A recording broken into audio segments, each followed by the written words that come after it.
అందరికీ నమస్కారం. గుడివాడ నియోజకవర్గ ప్రజలందరికీ నా ధన్యవాదాలు. ఈ రోజుకి 2 సంవత్సరాలు పూర్తయింది నేను ఎమ్మెల్యేగా ప్రమాణ స్వీకారం చేశాను. నేను హానెస్ట్గా కొన్ని విషయాలు చెప్పాలని మీకు మీ ఉద్దేశంతో ఇక్కడికి రావటం జరిగింది. అనేక కష్టాల్లో ఉన్న టైంలో, అత్యంత దారుణమైన పరిస్థితిలో గుడివాడ ఉన్న టైంలో మీరు నా మీద నమ్మకంతో అత్యధికమైన మెజారిటీతోటి గుడివాడ నియోజకవర్గ ఎమ్మెల్యేగా ఉండటానికి ఆశీర్వదించారు. మీ అందరికీ కృతజ్ఞతలు తెలుపుకుంటమే కాకుండా ఈ రోజుకి నేనేం చేయగలిగాను, ఇంకా ఏం చేయలేకపోయాను అనేది కూడా నేను మాట్లాడాలనే ఉద్దేశంతో ఇక్కడ రావడం జరిగింది. ప్రధానంగా ఇక్కడికి వచ్చిన తర్వాత మనం ఎంతసేపు ఒక రోడ్డు, ఒక డ్రైనేజీ, ఒక ఇలాంటి వ్యవస్థలో ఎదురుగుండా కనపడే వాటిని మాత్రమే మనం చూసుకుంటూ ఉంటాం. కానీ ఈ 2 ఏళ్లలో కూటమి ప్రభుత్వం వచ్చిన తర్వాత చంద్రబాబు నాయుడు గారి నాయకత్వంలో, పవన్ కళ్యాణ్ గారి ఆశీస్సులతోటి, అలాగే మా యువ నాయకులు లోకేష్ గారి అండదండలతోటి గుడివాడలో అనేకమైన కార్యక్రమాలు చేసుకోగలిగాం. ఇదంతా మీరందరూ గమనించుకునే ఉంటారు. గుడివాడ అభివృద్ధికి ప్రత్యేక నిధి ఓన్లీ గుడివాడకు మాత్రమే స్పెషల్గా 10 కోట్లు అడిగిన వెంటనే శాంక్షన్ చేసిన నారా చంద్రబాబు నాయుడు గారికి ప్రత్యేకమైన థ్యాంక్ యూ. అలాగే పవన్ కళ్యాణ్ గారు ఆయన అడగగానే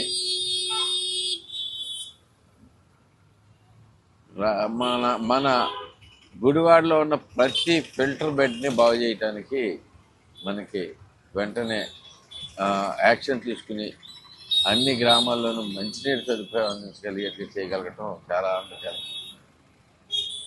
ఇలా చెప్పుకుంటా పోతే చాలా విషయాలు ఉన్నాయి. రోడ్లు వేసుకుంటున్నాం, డ్రైనేజీలు వేసుకుంటున్నాం, అలాగే కాలువల పూడికలు తీర్చుకుంటున్నాం, అలాగే ప్రజలకి ఏం అవసరం ఉన్నా కానీ మనం ముందుంటున్నాం. మంచినీళ్ళ ట్యాంకులు లేని గుడివాడ చూడాలనే నా కోరిక ఆల్మోస్ట్ నెరవేరింది. ఎక్కడన్నా అవసరమైన 1-2 చోట్ల తప్పితే ప్రాబ్లమ్స్, టెంపరీ ప్రాబ్లమ్స్ ఉన్న 1-2 చోట్ల తప్పితే ఇంకెక్కడ ట్యాంకర్ లేకుండా అయితే కనుక వాటర్ సప్లై చేయగలుగుతాం. చాలా గర్వంగా ఫీల్ అవుతుంది. అలాగే ఇంకా చాలా చేయాల్సిన పనులు కూడా చాలా ఉన్నాయి. అవన్నీ కూడా చేసుకుని వస్తామని కూడా మీకు అందరికీ తెలియజేస్తాను.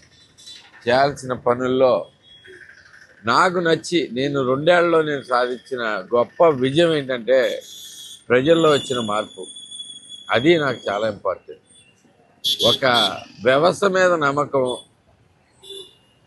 మనకి ఏ పని అవసరం అన్నా ఎవరి దగ్గరికి వెళ్ళాలి, ఏ అడిగిన దానికి జవాబుదారీతరంగా ఉండేటట్టుగా, ఎవరైనా వస్తే జవాబుదారీతరంగా ఉండేట్టుగా తయారైన ప్రభుత్వ వ్యవస్థ కూడా నా గర్వానికి కారణం.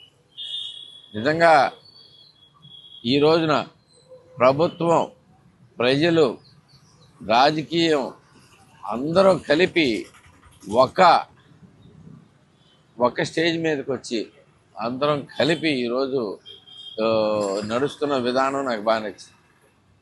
అన్నింటిలోకి బాగా ఇష్టమైంది అయితే ఇది నాకు. అంటే ఎవరైనా కానీ ప్రభుత్వాధికారులు చూసుకోవాల్సిన ప్రభుత్వాధికారులు చూసుకుంటారు. అలాగే వాళ్ళని సమన్వయం చేయాల్సిన పని ఒక ఎమ్మెల్యేగా నా పని ఉంది, నా పేరు ఉంది. ప్రజల సమస్యలు ఏంటనేది తెలుసుకుని కూడా ప్రభుత్వాన్ని కదిలించాల్సిన అవసరం కూడా నా పైన ఉంది. ఇదంతా కూడా నేను నా పూర్తి ప్రయత్నంతో, పూర్తి మనసుతోటి నేను చేస్తూ ఉన్నాను. సంపూర్ణ మనసుతోటి నేను చేస్తూ ఉన్నాను. నాకు ఇష్టం, గుడివాడ అంటే ఇష్టం. I love Gudivada. అందుకే ఇక్కడికి వచ్చా. ఇంకా వేరే రీజన్ ఏమీ లేదు. నాకు ఇక్కడ సంపాదించాల్సిన పని లేదు, నాకు ఇక్కడ ఆ, వేరే వేరే రకంగా ఎమ్మెల్యే అయిపోయి నేనేదో ఆ, గొప్పగా చెప్పుకోవాల్సిన అవసరం అంతకంటే లేదని కూడా మీ అందరికీ తెలియజేసుకుంటూ ఈ ఒకే ఒక విషయంలో నేను వచ్చింది గుడివాడ చేంజ్ చెప్పాను. 20 ఏళ్ల నుంచి గుడివాడ అలాగే ఉండిపోయింది, ఏమాత్రం మారలేదు అని. ఏమాత్రం మారలేదు, ప్రజల్లో మార్పు లేదు, ప్రజల్లో జీవితాల్లో మార్పు లేదు. అలాంటి టైము నేను తీసుకుని నా నా వంతు ప్రయత్నం కింద ప్రతి ఒక్కరితోనూ నేను కలిసి ముందుకు సాగటం. నేను బండి వేసుకుని తిరుగుతున్నాను అంటే అదొక రీజన్ కోసమే తిరుగుతున్నాను. ఎందుకంటే ప్రజల్లో ఒకటిగా ఉండటానికి వచ్చాను. మీ అందరితోనూ ఉంటానని చెప్పి గుడివాడ ప్రజలందరికీ మాట ఇచ్చాను. మీలో ఒక్కడిగా ఉంటానని చెప్పి నేను కూడా మీలో ఒకటిగా ఉండటానికే నా ప్రయత్నం చేసుకుంటూ వస్తాను. ఇలా బండి వేసుకుని తిరగడం వల్ల, ఏదైనా కానీ టూ వీలర్ మీద తిరగడం వల్ల మనకు ఉండే సమస్యలు క్లియర్గా స్పష్టంగా అర్థమవుతాయి. ఏ సమస్య కుదిరినా కానీ, ఏ సమస్య దొరికినా కానీ ఆ సమస్య మీద మా పరిష్కారం ఏంటో అనేది ఆలోచించుకుంటా అసలు ఎలా ఉందనేది తెలుసుకుంటాం అనేది చాలా ఇంపార్టెంట్. నేను చెప్పుకోవాల్సిన అవసరం లేదు. ఏ రోడ్డు వేసాను, ఏ డ్రైనేజ్ చేశాను, ఏం పనులు చేశాను అని చెప్పి ప్రజలు చెప్పుకోవాల్సిన అవసరం అంతకంటే లేదు. ఎందుకంటే వాళ్ళు క్లియర్గా గమనిస్తున్నారు. ఒక బస్ స్టాండే తీసుకుంటే మీ దీంట్లో బస్ స్టాండ్ పనులు మొదలెట్టించాం. ఆల్రెడీ వర్క్ స్టార్ట్ అయిపోయింది, సగం పైన లేచిపోయింది. మీకు ఈ సంవత్సరం ఎండ్లోపు సాధ్యమైనంత వరకు ఈ బస్ స్టాండ్ పూర్తి చేసి చూపిస్తాను. ఈ లోపు వాటర్ వస్తున్నాయి. ఇప్పుడు సమస్యలు ఏంటంటే నేను చెప్దాం అనుకుంది ప్రధానంగా సమస్యను వెంటనే పరిష్కరించలేనప్పుడు కనీసం టెంపరీగా ఆ ప్రాబ్లం నుంచి ప్రజల్ని సాల్వ్ చేయాలి అనేది నా ఉద్దేశం. ప్రజలకి ఇబ్బంది లేకుండా చూడాలి అనేది నా ఉద్దేశం. బస్ స్టాండ్లో వాటర్ వస్తాయి. గత 40-50 ఏళ్ళ నుంచి బస్ స్టాండ్లో వాటర్ వస్తాం అనేది కామన్ అయిపోయింది. వాన పడగానే బస్ స్టాండ్ నిండిపోవడం అనేది కామన్ అయిపోయింది.